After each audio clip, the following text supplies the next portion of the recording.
Good morning, how are you guys? कैसे हैं?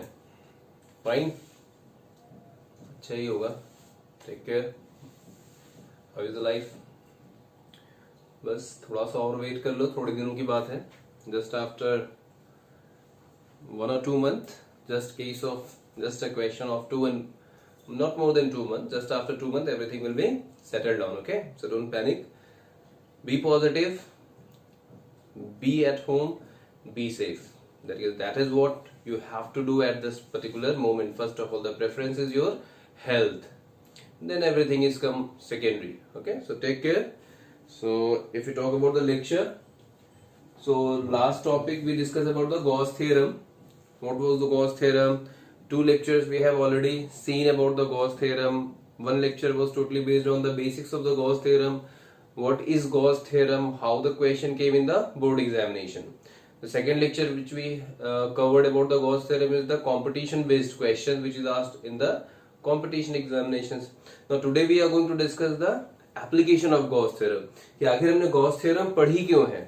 ठीक है, ऐसी कोई नई चीज तो थी नहीं भाई। फ्लक्स निकालने के लिए हम E.ds कर सकते थे, तो हमें E.ds is equal to Q by epsilon naught करना क्यों पड़ा? उसके फायदे क्या हुए? ठीक है, that is called the application of Gauss theorem. Basically आपको 4 एप्लीकेशंस पढ़ने हैं जो आपके बोर्ड में हैं। पहला, जैसा मैंने टॉपिक मेंशन कर रखा है कि आप कूलम्स लॉ को कैसे गॉस थ्योरम से निकाल सकते हैं। दूसरा, किसी एक लीनियर चार्ज डिस्ट्रीब्यूशन की वजह से किसी पॉइंट पे इलेक्ट्रिक फील्ड इंटेंसिटी की वैल्यू। तीसरा, किसी सरफेस चार्ज डिस्ट्रीब्यूशन की वजह से इलेक्ट्रिक फील्ड की वैल्यू। और चौथा है किसी वॉल्यूम चार्ज डिस्ट्रीब्यूशन की वजह से इलेक्ट्रिक फील्ड की वैल्यू, जिसको आपकी बुक्स में electric field due to linear charge distribution means a wire, electric field from a sheet and electric field from a sphere. अब स्फेयर में भी 2 हो जाते हैं, सॉलिड हो जाता है, हॉलो हो जाता है, कंडक्टिंग, नॉन कंडक्टिंग, कई सारे केसेस हैं। बट जो बोर्ड में है वो पहले बता दूंगा आपको क्या बोर्ड में है। जो बोर्ड में नहीं है, जो कंपटीशन सेगमेंट में है, उसको मैं अलग से आपको बता दूंगा कि बेटा इसका डेरिवेशन याद करने की जरूरत नहीं है, उसके केवल फॉर्मूले याद रखो, उस पर बेस्ड क्वेश्चन आते हैं। ठीक है, आज का जो टॉपिक है सबसे पहले हम उसको एप्लीकेशन में पढ़ने चल रहे हैं। ये एप्लीकेशन ऑफ गॉस थ्योरम में सबसे पहले हम जानेंगे कि हाउ कैन वी इवेलुएट या how can we find the Coulomb's law from the Gauss law. ठीक है, देखो कुछ बुक्स में अगर आप देखेंगे तो गॉस थ्योरम वर्ड मिलेगा आपको, और कुछ बुक्स में मिलेगा गॉस लॉ। वजह सिंपल सी है बेटा कि Coulomb's law and Gauss law दो के दोनों एक दूसरे के कॉम्प्लीमेंट्री है। मींस कूलम्स लॉ की मदद से आप गॉस लॉ निकालते हैं और गॉस लॉ की मदद से कूलम्स लॉ भी निकाल सकते हैं। तो किसी थ्योरम की मदद से ही तो किसी लॉ को आप प्रूफ करते थे, इसीलिए गॉस को कहीं कहीं थ्योरम भी लिख देते हैं। अभी हम निकालेंगे कि गॉस से कैसे आप कूलम्स लॉ निकाल सकते हैं। उसके बाद एक होमवर्क रहेगा कि आप कूलम्स लॉ को कैसे निकालेंगे, सॉरी गॉस थ्योरम को कैसे निकालेंगे कूलम्स लॉ से, वो आपका होमवर्क रहेगा। वो बोर्ड में पूछा भी नहीं जाता, बोर्ड में जो पूछा गया है वो है गॉस लॉ की मदद से कूलम्स लॉ को निकालना। ठीक है, तो सबसे पहले हेडिंग आपकी पड़ेगी एप्लीकेशन ऑफ गॉस थ्योरम में deduction of Coulomb's law from Gauss theorem. क्या कहता है भाई ये? अब आपको गॉस थ्योरम याद है अच्छे तरीके से, एक बार थोड़ा सा रिकॉल करा दें। हमने कहा था net flux passing through a closed surface will be equals to closed integral vector E dot ds, it will be equals to Q enclosed upon epsilon naught. यहां तक हमने बात किया था, ये थी हमारी गॉस थ्योरम। किसी क्लोज्ड सरफेस से पास होने वाला टोटल फ्लक्स इक्वल होगा उस चार्ज से कितना, उस सरफेस ने कितना चार्ज इनक्लोज किया है, डिवाइडेड बाय एप्सिलॉन नॉट, यानी कि एब्सोल्यूट परमिटिविटी टाइम्स। ये आपका मैथमेटिकल फॉर्म था फ्लक्स निकालने का, और ये आपका गॉस थ्योरम का था। ठीक, यहां तक बात हुई थी। ये आपकी इलेक्ट्रिक फील्ड थी उस गॉसियन सरफेस पर जो नेट इलेक्ट्रिक फील्ड लेते थे सारे चार्जेस की वजह से। ds एक छोटा सा एरियल एलिमेंट होता था। ठीक है, और इसको ओपन करते थे EDS cos थीटा था। Theta was the angle between electric field and area vector of that particular surface. इतनी तक बातें हमने की थी। अब इस थ्योरम की मदद से हमें कूलम्स लॉ निकालना है। कूलम्स लॉ क्या था भाई आपका? वही 1/4 पाई epsilon not Q1 Q2 by r²। इसको आपको डिड्यूस करना है। ठीक, सिंपल सा है, कोई बहुत बड़ी चीज नहीं। आज का वीडियो बहुत बेसिक सा होगा। कोई कंपटीशन या किसी बोर्ड लेवल पे कभी कभी एक आधे सवाल पूछ लिए जाते हैं, बहुत ज्यादा सवाल इस टॉपिक से नहीं आते हैं, but derivation as it is पूछा गया बोर्ड में आपका, deduce the Coulomb's law from the Gauss theorem. Suppose आपके पास 2 चार्ज है बेटा, एक है चार्ज Q1 और एक है charge Q2। These are the 2 charges which are separated by a distance r। इन दोनों के बीच की डिस्टेंस कितनी दी गई है आपको? r दी गई। ठीक, अब आपसे कहा जा रहा है कि इन दोनों के बीच में लगने वाला कूलम्स लॉ निकालो। किसकी मदद से? लेकिन गॉस थ्योरम की मदद से। तो गॉस थ्योरम तो तभी लगा पाओगे जब आपके पास एक क्लोज्ड सरफेस जैसी चीज हो। तो हम क्या करते हैं, सबसे पहले इस Q1 चार्ज को क्या करते हैं, इनक्लोज करने की कोशिश करते हैं। अब आपको गॉस थ्योरम में जब भी एप्लीकेशन पढ़ेंगे तो सबसे पहले बेटा गॉसियन सरफेस बनानी आनी चाहिए। ठीक है, गॉसियन सरफेस कैसी होगी, प्रॉपर्टीज याद रखोगे तो किसी भी तरीके के सरफेस की गॉसियन सरफेस आप बड़े आराम से ड्रॉ कर सकते हो सकता है आपका गॉसियन सरफेस मेरे गॉसियन सरफेस से अलग हो, कोई फर्क नहीं पड़ता, क्योंकि मैं पहले बता चुका हूं गॉसियन सरफेस के शेप, साइज, नेचर से उसके पास होने वाले फ्लक्स की वैल्यू कोई फर्क नहीं पड़ता। ठीक है, बट फिर भी प्रॉपर्टी याद रहेगी तो आप आसानी से निकाल ले जाएंगे। अब जरा सोचो, ये Q1 एक पॉइंट चार्ज है, तो इसको याद रखा, फॉर अ पॉइंट चार्ज मैंने आपसे कहा था गॉस सरफेस सिमेट्रिकल होनी चाहिए और उसके हर पॉइंट पे इलेक्ट्रिक फील्ड बिल्कुल सेम होनी चाहिए। अब सोचो एक Q1 अगर पॉइंट चार्ज है, Q2 को छोड़ दो, मत ध्यान दो, इस Q1 को अगर आप इनक्लोज करना चाहते हो तो कैसी सरफेस यूज करोगे, एक स्फेरिकल सरफेस ले लो, इस Q1 से एक स्फेरिकल गॉसियन सरफेस ऐसे ड्रॉ कर लो, ये मैंने ड्रॉ कर ली एक स्फेरिकल गॉसियन सरफेस, और इस गॉसियन सरफेस की रेडियस कितनी होनी चाहिए, स्मॉल r, और इस गॉसियन सरफेस यानी स्फेरिकल गॉसियन सरफेस का सेंटर कहां होना चाहिए, उसी पॉइंट चार्ज Q1 पर। This is a spherical Gaussian surface हमने ड्रॉ कर ली। ठीक, जीएस लिख दे रहा हूं गॉसियन सरफेस।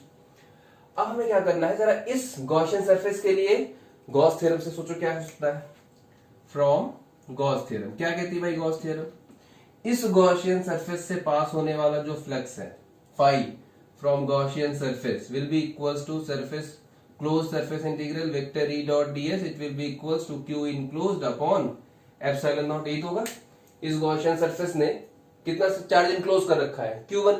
ठीक है, चलो इंप्लाइज दैट, यहीं से उठाते, इसकी जरूरत नहीं पड़ेगी, यहीं से उठाते बेटा बात को। ठीक है, इसको क्या लिख सकते हो, देखो इसको लिखोगे आप E ds cos।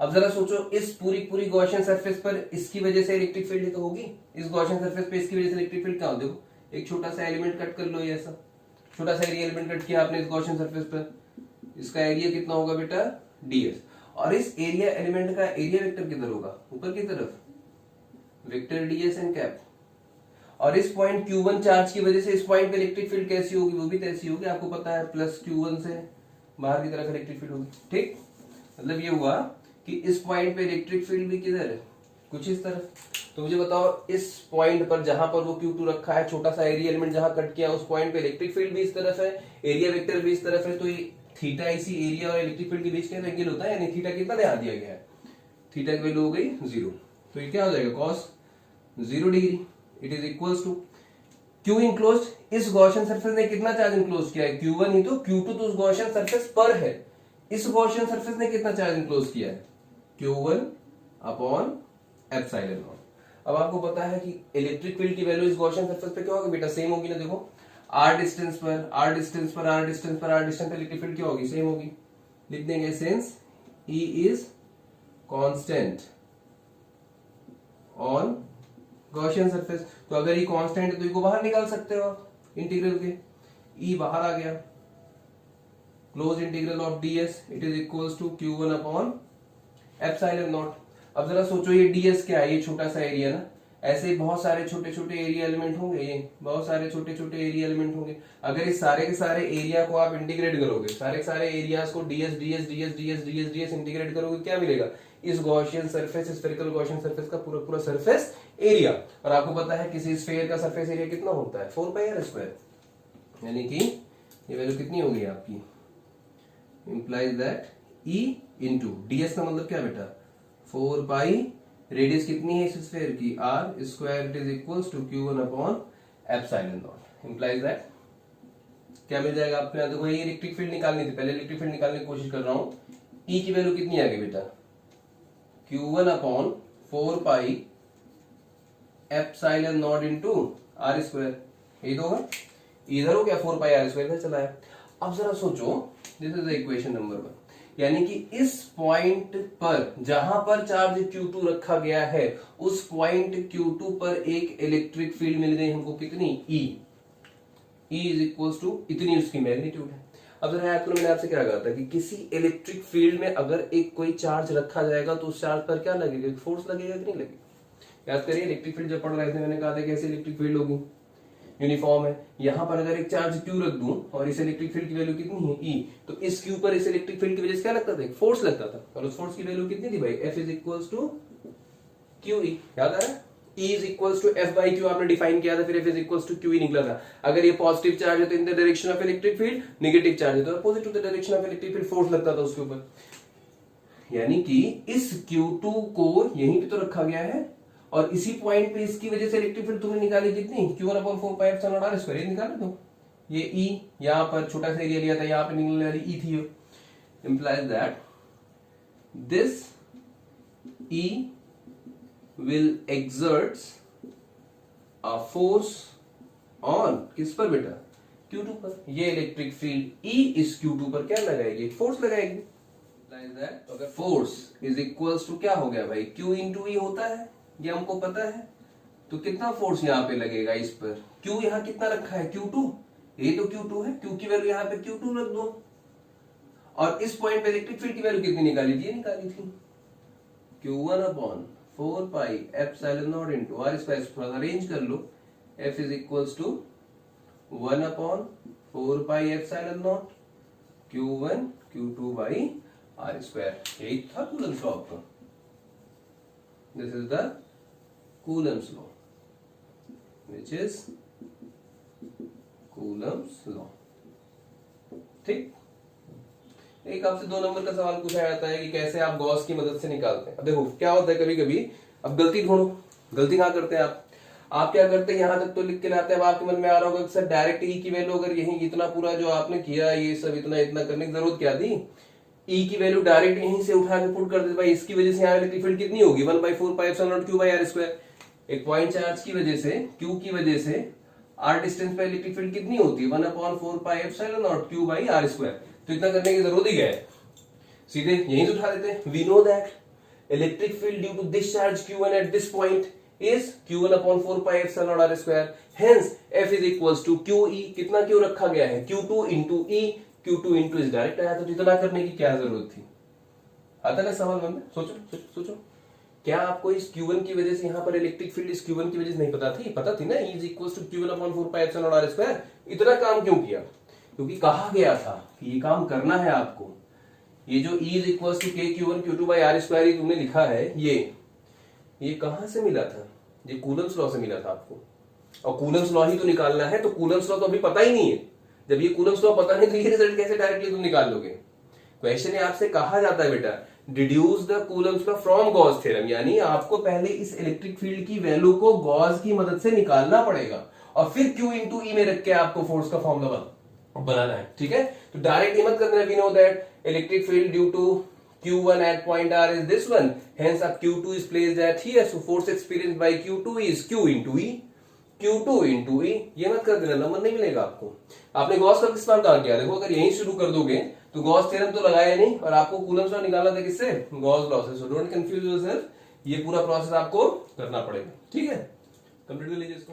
नेक्स्ट जो एप्लीकेशन है आपका कूलम्स गॉस थ्योरम का या गॉस लॉ का, वो है electric field due to an infinite long straight uniformly charged wire।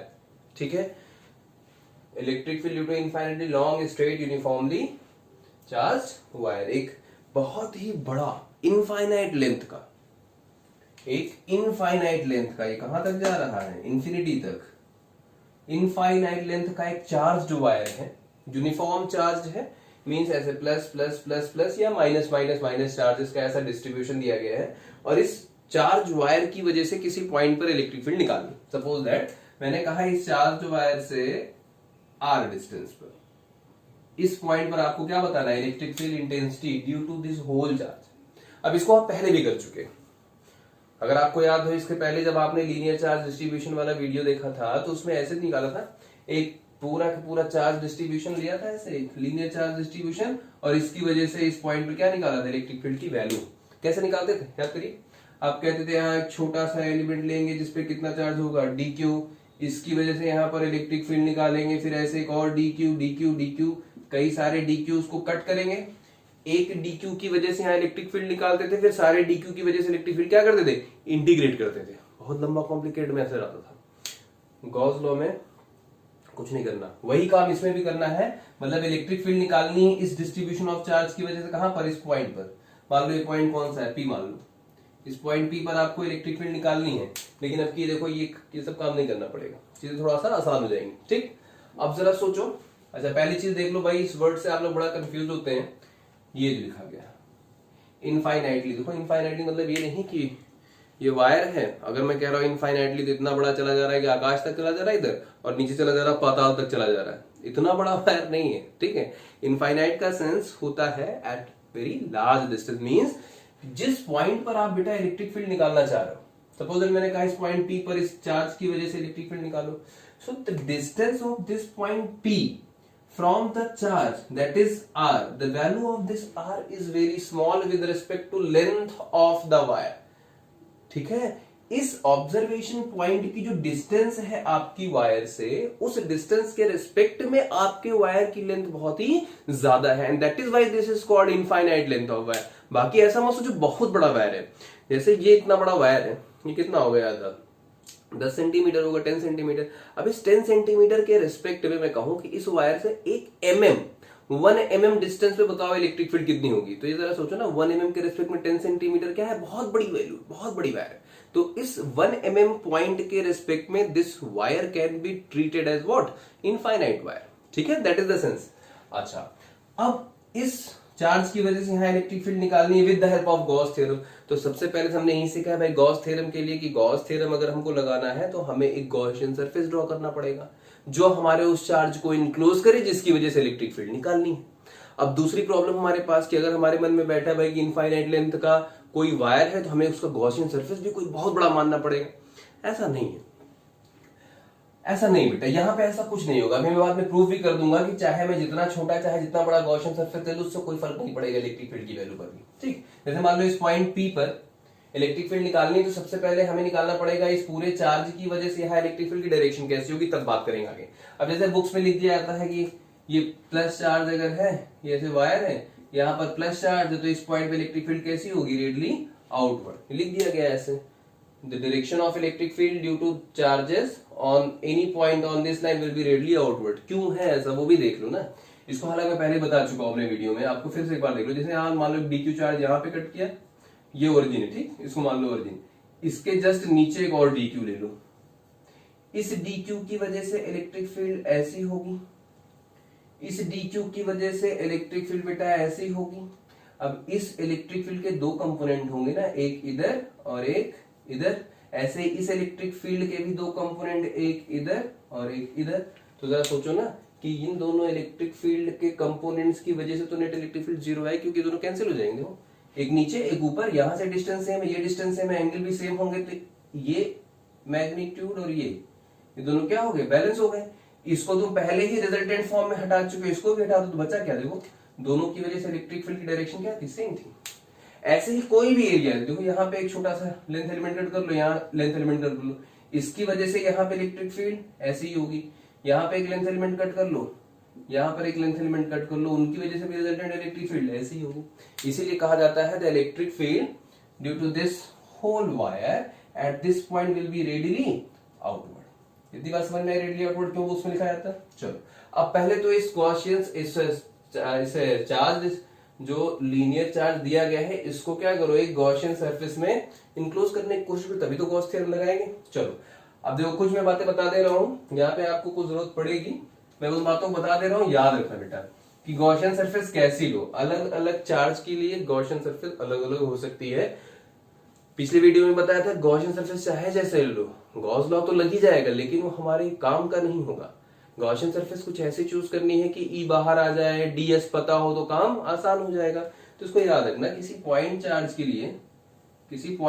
लिए गॉसियन सरफेस हमेशा क्या होगी, स्फेरिकल होगी, क्योंकि देखो आर डिस्टेंस पर इलेक्ट्रिक फील्ड क्या होगी, हमेशा सेम होगी, यानी यूनिफॉर्म और स्फेयर का एरिया तुमको पता है तो आराम से इसकी वैल्यू सॉल्व कर लोगे। ऐसे ही मान लो एक ऐसे वायर है, जैसा मेरा केस यहाँ पर है। अब इस वायर के लिए, इस वायर पर ऐसे प्लस चार्जेस डिस्ट्रीब्यूटेड है, ठीक। अब इस वायर की वजह से भी हर एक पॉइंट पे इलेक्ट्रिक फील्ड ऐसे ही तो होगी, रेडियली आउटवर्ड किसी पॉइंट पे ले जाओगे। अभी जैसा मैंने आपको कंपोनेंट ब्रेक करके दिखाया था, बाहर की तरफ होगी। अच्छा, इस वायर से बेटा ऐसी कोई इलेक्ट्रिक फील्ड लाइन तो दिखी नहीं हमको, कि इस वायर से इधर होगी इलेक्ट्रिक फील्ड और इस वायर से इधर होगी, कहीं नहीं जाएगी, केवल रेडियली यानी कि बाहर की तरफ ही रहेगी। ठीक, अगर मैं इस पूरे वायर को ही छोड़ दूं, इस पूरे वायर को मैं ना कहूं पूरे वायर जैसा, देखो एक पॉइंट चार्ज देखो बस क्यू, ये क्यू देखा तुमने एक प्लस, तो इस पॉइंट चार्ज के लिए सरफेस कैसी होगी, स्फेरिकल, ये ऐसे।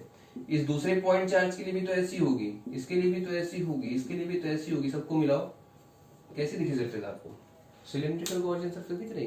अगर मैं इस पॉइंट, इस पूरे डिस्ट्रीब्यूशन ऑफ चार्ज के चारों तरफ एक सिलेंड्रिकल गॉसियन सरफेस ले लूं, तो सिलेंड्रिकल गॉसियन सरफेस के पॉइंट पर हर बार इलेक्ट्रिक फील्ड डायरेक्शन देखो क्या है, सेम है।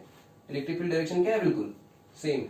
तो अगर इस वायर को आप इनक्लोज करना चाहते हैं किसी गॉसियन सरफेस से, तो बेस्ट क्या होगा आपके लिए, एक सिलेंड्रिकल गॉसियन सरफेस ड्रॉ कर लेते हैं भाई, हमारा काम आसान हो जाएगा। चलो सबसे पहले आप गॉसियन सरफेस ड्रॉ करें भाई। हम क्या करेंगे, जिस पॉइंट पर तुमको निकालनी है इलेक्ट्रिक फील्ड, उस पॉइंट से पास होता हुआ एक सिलेंड्रिकल गॉसियन सरफेस ड्रॉ कर लेते हैं, इधर भी एक्स डिस्टेंस पर भी, इधर भी एक्स डिस्टेंस पर। ठीक, तो ये हो गया हमारा एक सिलेंड्रिकल गॉसियन सरफेस। ठीक, ऐसा ड्रॉ कर लिया। और फिर आपसे कह रहा हूं कोई जरूरत नहीं पूरे वायर को कवर करने के लिए, ठीक है, क्योंकि कोई फर्क नहीं पड़ेगा। क्या कहा था, शेप एंड साइज, इतना बड़ा सिलेंडर, इतना बड़ा सिलेंडर, इतना बड़ा सिलेंडर, पूरा जितना भी बड़ा सिलेंडर रख लो, कोई फर्क नहीं पड़ता, फ्लक्स की वैल्यू, इलेक्ट्रिक फील्ड वैल्यू वही आएगी, अभी लेटर प्रूव भी हो जाएगा। गॉसियन सरफेस हो गया। कैसा गॉसियन सरफेस है भाई, हमारा एक सिलेंड्रिकल गॉसियन सरफेस हमने ड्रॉ कर ली। ठीक है, यहां तक बात हो गई। अब देखो गॉस लॉ लगाना है, यानी E डॉट ds बराबर Q enclosed upon epsilon not, यानी इलेक्ट्रिक फील्ड पता होनी चाहिए, ds पता होना चाहिए, Q इनक्लोज्ड पता होना चाहिए। क्या आप इस सिलेंडर के अंदर कितने चार्जेस इनक्लोज्ड है इसकी वैल्यू निकाल सकते हैं। देखो एक वायर है वायर के ऊपर चार्जेस हैं, कोई एक दो चार्ज तो होगा नहीं। जैसे मान लो तुम्हारे घर के सामने, तो घर के अंदर ही एक इलेक्ट्रिसिटी वायर है, उसमें कितने चार्जेस होंगे, करोड़ों होंगे, कैसे निकालोगे कितना चार्ज इनक्लोज हो रहा है। जैसे मान लो एक वाटर बॉटल है, वाटर बॉटल ले लो, वाटर बॉटल के अंदर एक वायर पास करा दो। अब वो वाटर बॉटल क्या, जैसे मान लो वायर है, इस वायर के ऊपर एक वाटर बॉटल ऐसे फिक्स कर दो। अब ये वाटर बॉटल सिलिंड्रिकल शेप की अगर है, तो हो गया उसका गॉसियन सरफेस, और अंदर जितना उसके चार्ज है वही तो होगा क्यू इनक्लोज। अब वो वैल्यू निकालनी बड़ी मुश्किल, क्योंकि इतने बड़े वायर में करोड़ों चार्ज होंगे, नहीं निकाल सकते। तो ऐसे में आपको क्या सिखाया था आपको, कि हम लीनियर चार्ज डिस्ट्रीब्यूशन की मदद लेंगे, लीनियर चार्ज डिस्ट्रीब्यूशन लैम्डा की मदद लेंगे। तो हम मानेंगे बेटा let lambda be the linear charge density of wire, की जो वायर हमने लिया है इसकी लीनियर चार्ज डेंसिटी कितनी है, लैम्डा है। लैम्डा का फॉर्मूला आपको पता होना चाहिए, that is lambda is equal to what, Q by L. ठीक है, मान लो ये सिलेंडर जो आपने लिया है, इसकी लेंथ कितनी है एल, और इसकी रेडियस कितनी होगी, इसी एक्स के बराबर होगी। ठीक है, तो हमने कहा कि इस पूरे वायर की लीनियर चार्ज डिस्ट्रीब्यूशन कितनी, लैम्डा क्यू बाई एल। अब आपको लैम्डा पता होगा, फिर से बता दे रहा हूं, lambda is what, charge per unit length, मतलब एक यूनिट लेंथ की, एल लेंथ के ऊपर चार्ज कितना है, चार्ज पर यूनिट लेंथ। ठीक, तो मैंने यहां लेंथ ऑफ द सिलेंडर कितना ले रखा था, एल। तो बताओ ना इतने वायर पर कितना चार्ज होगा भाई, देखो इतना ही, ये जो सिलेंडर दिख रहा है यही चार्जेस तो इनक्लोज कर रहा है ये गॉसियन सरफेस, ये इतना, ये इस चार्ज की वैल्यू कैसे निकालोगे, हमने कहा कि पूरे वायर की चार्ज डेंसिटी लैम्डा है, तो एल लेंथ के सिलेंडर के ऊपर चार्ज कितना होगा, implies that Q it is equal to what, lambda into L, यानी इसके अंदर क्यू इनक्लोज, इस गॉसियन सरफेस ने जिसकी लेंथ एल है उसने कितना चार्ज इनक्लोज किया होगा, लैम्डा है। बात समझ आ गई। तो हमें पता चल गया इस गॉसियन सरफेस ने कितना चार्ज इनक्लोज किया, that is lambda into L. अब आओ गॉस थ्योरम लगाएं। अब जरा सोचो क्या करेंगे, दो सेगमेंट में करना है बेटा। एक बार इसका फ्लक्स निकालेंगे मैथमेटिकल स्टेटमेंट से, यानी phi is equal to E dot ds से, एक बार फ्लक्स निकालेंगे गॉस थ्योरम से, फिर दोनों को इक्वेट करेंगे। From closed integral E dot ds it is equal to what, flux यही होता था फ्लक्स की basic definition, from basic definition of flux phi is equal to surface integral closed integral electric dot ds। अब इस पूरे के पूरे Gaussian surface को देखो भाई जरा। अब इस गॉसियन सरफेस में तीन तरीके की सरफेस है जहां से फ्लक्स पास होगा। जैसे मान लो ये सिलेंडर है, ये मान लो तुम्हारा गॉसियन सरफेस सिलेंडर का था, इसके अंदर से एक वायर जा रहा है। अब उस वायर के अंदर मान लो चार्जेस हैं जिसकी वजह से इलेक्ट्रिक फील्ड मिलने वाली है, इलेक्ट्रिक फ्लक्स मिलने वाला है। अब कहां से वो फ्लक्स निकलेगा, यहां से निकल सकता है फ्लक्स ऊपर वाले सरफेस से, नीचे के क्रॉस सेक्शन से फ्लक्स निकलेगा या कर्व सरफेस, ये 3 जगह निकलेगा, और तो कोई जगह होगा नहीं, ऊपर नीचे या चारों तरफ से। ठीक है, तो इस सरफेस को 3 पार्ट्स में डिवाइड कर लेते हैं। हमने कहा ये हमारा पहली सरफेस है, ये हमारी दूसरी सरफेस यानी ऊपर वाला क्रॉस सेक्शन, ये फर्स्ट सरफेस, सेकेंड सरफेस और थर्ड सरफेस। फ्लक्स क्या होता है, कहां से electric field line, number of electric field line passing through surface. तो इस सिलिंड्रिकल गॉसियन सरफेस में 3 सरफेस है, 1, 2 और 3, तो इन्हीं सब तीनों से निकलेगा फ्लक्स। तो टोटल कैसे पता चलेगा, फ्लक्स एक स्केलर फंक्शन है, इससे निकालेंगे, इससे निकालेंगे, इससे निकालेंगे, तीनों को जोड़ देंगे, हमें पता चल जाएगा पूरे सिलेंडर से फ्लक्स कितना पास हो रहा है। और एक सरफेस कौन सी थी, ये कर्व्ड वाली। ठीक है, अब जरा इधर देखो, इस सरफेस की अगर मैं बात करूं तो इस सरफेस का एरिया वेक्टर किधर होगा, क्या बताया था एरिया वेक्टर, किसी 3D बॉडी में एरिया वेक्टर कैसा होता है, हमेशा सरफेस के परपेंडिकुलर आउटवर्ड्स। ठीक, तो इस सरफेस पे कहीं पे भी एक एरिया एलिमेंट अगर कट करोगे तो इसका एरिया वेक्टर किधर आएगा, ऊपर ये। और इस सरफेस पे इसकी वजह से इलेक्ट्रिक फील्ड तो हमेशा कैसी होगी, रेडियली आउटवर्ड, जैसा बताया था आपको, ये this will be E, this will be area vector DS. ऐसे ही यहां पर बेटा एक कर्व सरफेस पे कट कर लो, इस सरफेस का एरिया वेक्टर बाहर की तरफ और इलेक्ट्रिक फील्ड भी बाहर की तरफ। ठीक, यहां पर देखो कहीं पे भी एक एरिया वेक्टर कट करोगे, ये एक छोटा सा एरिया लिया, इसका एरिया वेक्टर नीचे की तरफ, और इलेक्ट्रिक फील्ड या तो इधर होगी या इधर होगी, दोनों तरफ हो सकती है, बट दोनों केस में थीटा तो ही रहेगा ना 90। 3 सरफेस हो गई, पहली सरफेस से फ्लक्स पास होगा, इसको निकालेंगे, दूसरी सरफेस से कितना फ्लक्स पास हो रहा है उससे निकालेंगे, और ये कर्व्ड सरफेस, इस पूरे कर्व्ड सरफेस से कितना हो रहा है उसको निकालेंगे। ठीक, अब और तीनों निकालें जरा भाई। तो इस फॉर्मूले की मदद से क्या कह सकते हो, total phi will be equals to what, this phi will be equals to what, flux through first surface, second surface and third surface. तीनों सरफेस के लिए और सॉल्व करें।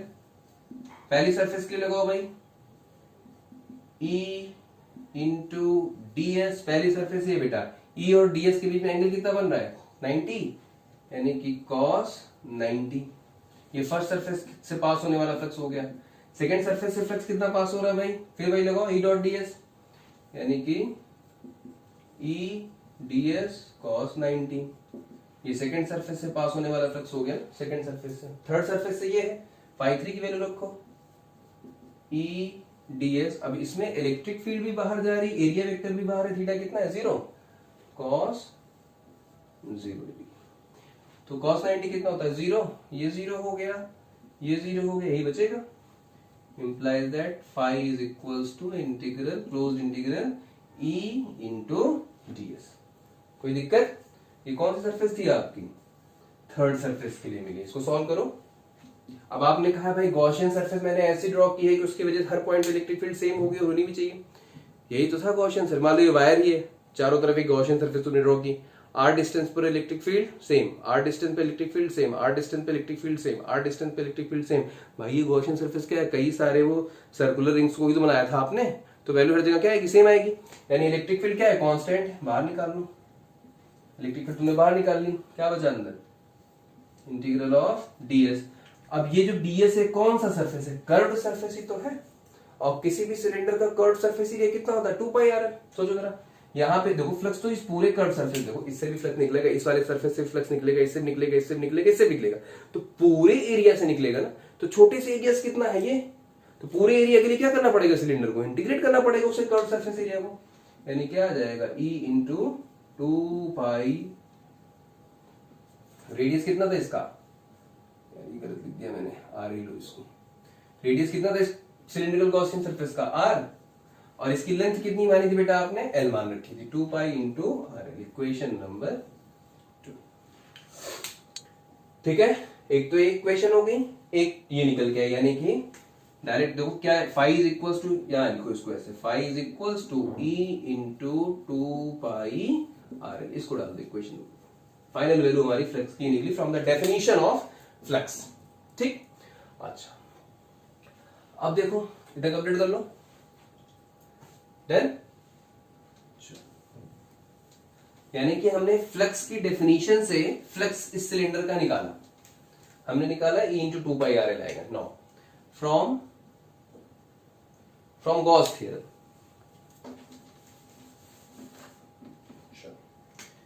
फ्रॉम गॉस थ्योरम, और जरा गॉस थ्योरम की डेफिनेशन लगाएं इसी सिलेंडर पे।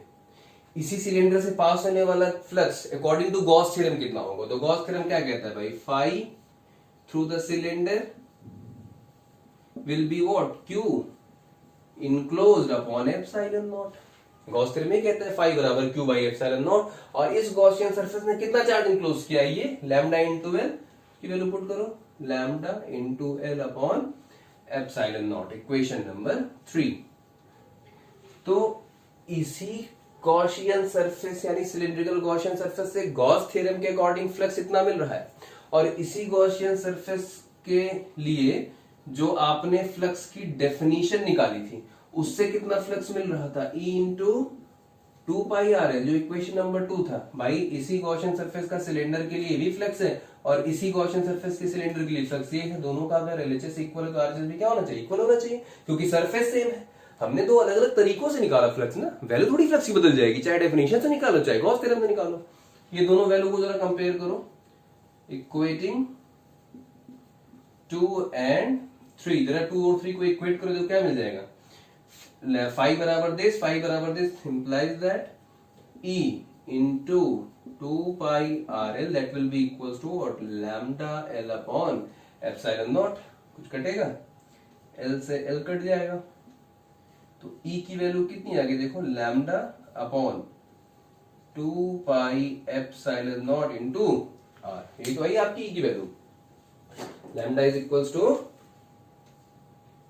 E is equals to lambda upon 2 epsilon naught into r। अब जरा देखो, क्या इस इलेक्ट्रिक फील्ड की वैल्यू इस गॉसियन सरफेस के लेंथ पर डिपेंड कर रही थी क्या, कितना बड़ा लेंथ लिया तो कट ही गया, एल से एल कट गया, कहीं इसमें लेंथ का जिक्र आया नहीं। तो गॉसियन सरफेस सिलेंडर चाहे इतना बड़ा कट कर लेते हैं, इतना बड़ा वायर है, इस इतने बड़े वायर की वजह से इस पॉइंट निकालना था, तो चाहे इतने छोटे वायर की वजह से निकाल लो, चाहे इतने छोटे वायर की वजह से, चाहे इसकी वजह से, चाहे किसी की वजह से निकालो, इनफाइनाइट लंबा वायर था, कहीं भी निकाल लो, फर्क ही नहीं पड़ा।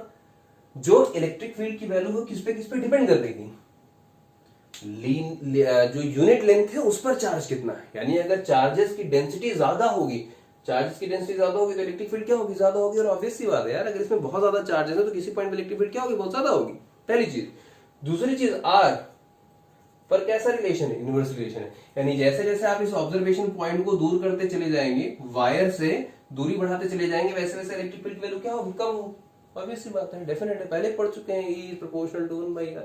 दूरी बढ़ा दोगे इलेक्ट्रिक फील्ड क्या होगी, कम हो जाएगी। E की वैल्यू लैम्डा पर डिपेंड करेगी और r पर डिपेंड करेगी, दैट इज, इसको ये भी लिख सकते हो, that is E is proportional to lambda and E is proportional to 1/r। जैसे जैसे आप वायर से दूरी बेटा बढ़ाते चले जाओगे, डिस्टेंस बढ़ाते चले जाओगे, इलेक्ट्रिक फील्ड की वैल्यू क्या होगी, कम होगी। इसका ग्राफ भी कभी कभी पूछ लेता है, वो भी देख लो।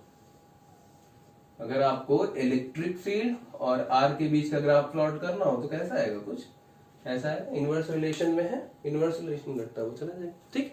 So this is what Coulomb's second application of Gauss theorem, with the help of which you can easily evaluate the value of electric field due to a linear charge distribution। करना कुछ नहीं, एक वायर लेना है, कोई एक छोटा सा चार्ज इनक्लोज कर लेना है सिलिंड्रिकल गॉसियन सरफेस पे, उस गॉसियन सरफेस पर एक बार फ्लक्स की डेफिनेशन लगा के आपको इलेक्ट्रिक फ्लक्स निकाल लेना है, एक बार आपको गॉस थ्योरम की मदद से इलेक्ट्रिक फ्लक्स निकाल लेना है। चूंकि इसी सरफेस का दोनों तरीके से निकालना तो फ्लक्स बराबर आना चाहिए, दोनों की इक्वेट कर दिया, वैल्यू आपकी बच जाएगी, E is equals to this one. एक क्वेश्चन इस पे बोर्ड में पूछा गया था, सिंपल सा क्वेश्चन है, यहीं तक पूछा गया था। कहा गया है कि लीनियर चार्ज डिस्ट्रीब्यूशन है, लीनियर चार्ज वायर है जिसकी लैम्डा दी गई है, लीनियर चार्ज डेंसिटी पूछा गया, what is the flux passing through the cylinder from that wire.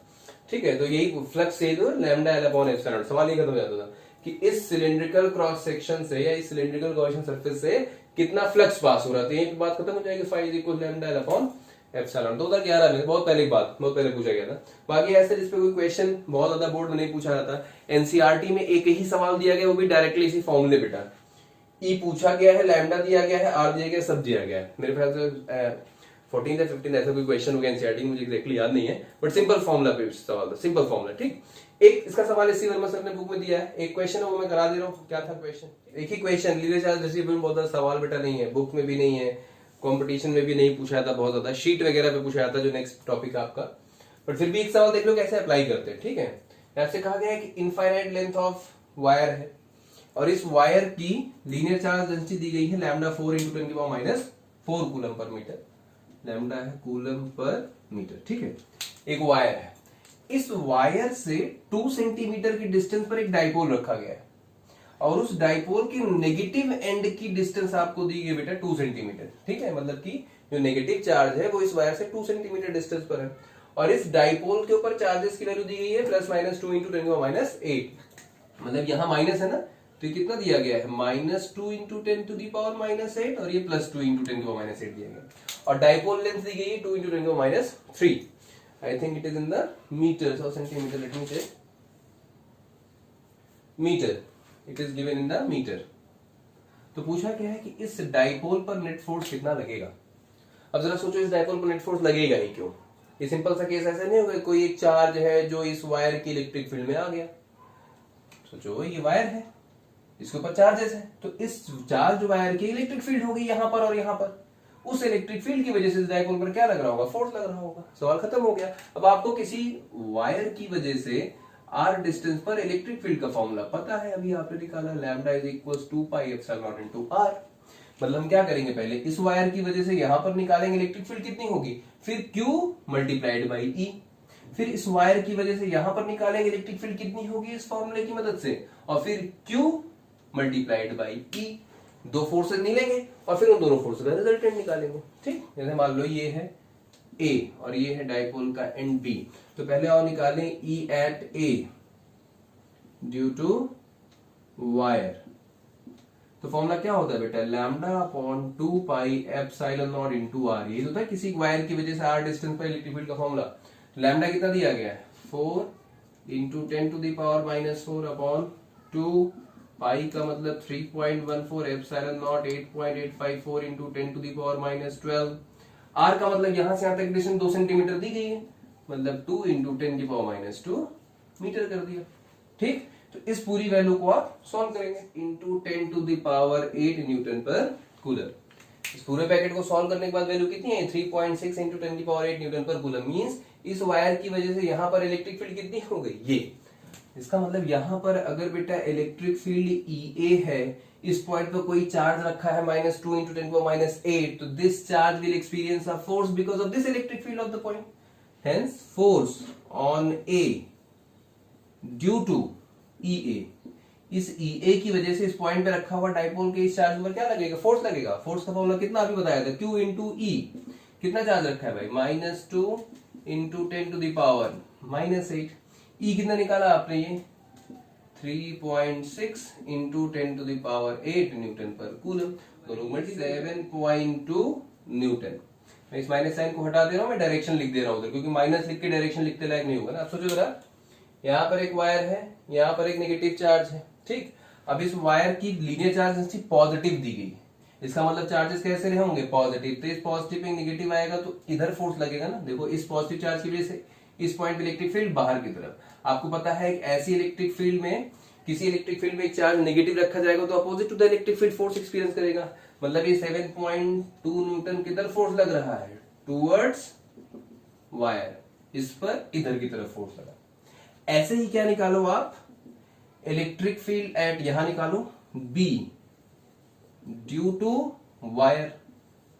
तो वायर की वजह से यहां पर इलेक्ट्रिक फील्ड कैसे निकलेगी, फॉर्मूला वही यूज करो, वो लिखा हुआ है एक वायर चार्ज की वजह से इलेक्ट्रिक फील्ड की वैल्यू, यानी डायरेक्ट लिखे लैम्डा की value 4 into 10⁻⁻4 2 pi epsilon not means 2 into 3.14 epsilon not की वैल्यू पुट करेंगे। R क्या होता था, डिस्टेंस ना, तो इस वायर से इस पॉइंट की डिस्टेंस कितनी होगी, दिस प्लस दिस। मींस तो पहले तो करना पड़ेगा 2 इंटू 10⁻2 मीटर, प्लस ये डिस्टेंस कितनी है 2 into 10⁻³ metre. This will be the lambda upon 2 pi epsilon naught into R। जब इसकी वैल्यू को आप सॉल्व करेंगे 0.3 इंटू 10⁸ न्यूटन पर कूलम। यानी इस वायर की वजह से इस पॉइंट B पर इलेक्ट्रिक फील्ड कितनी है, 3.3 इंटू 10⁸ न्यूटन पर कूलम। तो अगर यहां पर एक चार्ज रखोगे इस इलेक्ट्रिक फील्ड E पर, तो उस पर फोर्स लगेगा एक, उस फोर्स की वैल्यू निकाल लेते हैं। इधर निकाल दे भाई,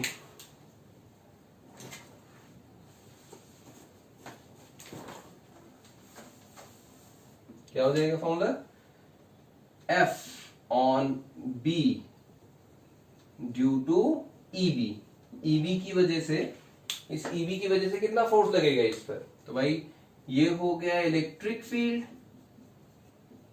3.3 इंटू 10⁸ मल्टीप्लाइड बाई क्यू कितना है यहाँ पर 2 इंटू 10⁻⁸। सॉल्व करोगे 0.6 न्यूटन। इस पॉइंट पर फोर्स लगा 6.6 न्यूटन। डायरेक्शन बताओगे, पॉजिटिव चार्ज है, ये भी पॉजिटिव है, पॉजिटिव पॉजिटिव को रिपल करेगा, मींस अवे फ्रॉम वायर। इतनी बात समझ में आई? आओ कंक्लूड करें अब इसको। इसका मतलब ये हो गया, हमें जरूरत पड़ेगी इसकी, ये मैं हटा दे रहा हूं, ये भी हटा दीजिए। ये हमारा निकल के आया था F ऑन A और इधर निकल के आया ये F ऑन P। अब जरा सोचो, एक ऐसा डाइपोल बेटा, यहाँ एक वायर है, यहां पर एक फोर्स लग रहा था FA ऐसा ना, टूवर्ड्स वायर, वायर की तरफ, और इस पर जो फोर्स लग रहा है वो अवे फ्रॉम द वायर, ये लग रहा है 6.6 न्यूटन, ये कितना लग रहा था 7.2 न्यूटन। तो नेट कितना लगा डाइपोल पर, तो नेट फोर्स लगेगा ना, तो नेट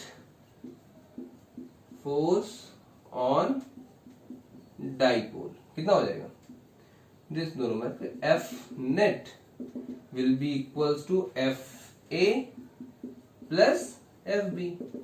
अब देखो एक इधर जा रहा है, एक इधर जा रहा है, तो माइनस कर दो दोनों को, है ना। 7 पॉइंट, देखो क्या होगा, ये इधर जा रहा था इधर, यानी कि 7.2। अब आपको एक डायरेक्शन पॉजिटिव नेगेटिव माननी पड़ेगी।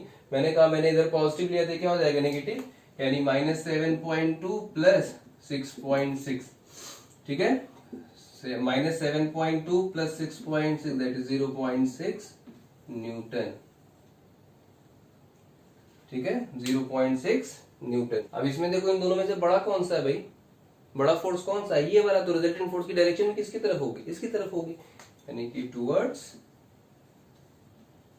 वायर, ठीक है। तो वायर की तरफ इस पूरी डाइपोल पर नेट फोर्स कितना लगेगा, वायर की तरफ कितने न्यूटन से, 0.6 न्यूटन से, ठीक। सिंपल सा फॉर्मूले बेस्ड था, सिर्फ थोड़ा सा दिमाग लगाना पड़ता कैसे इलेक्ट्रिक फील्ड लग रही है, फोर्स कैसा हो रहा है ना, ठीक।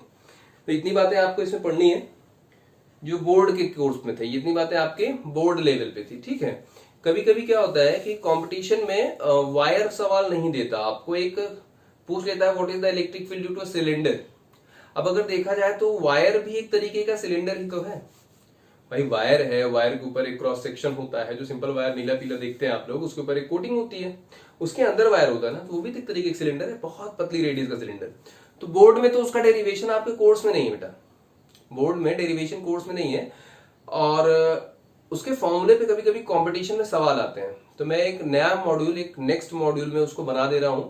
डेरिवेशन देख लो कैसे किया जाता है, ठीक है, उसके एज सच डेरिवेशन को याद नहीं करना, सिर्फ उसके रिजल्ट्स को याद करना है, ठीक है। कि अगर कोई हॉलो सिलेंडर हो, सॉलिड सिलेंडर हो, hollow conducting non conducting, solid conducting non conducting cylinder हो, तो उसकी इलेक्ट्रिक फील्ड कैसे निकलती है।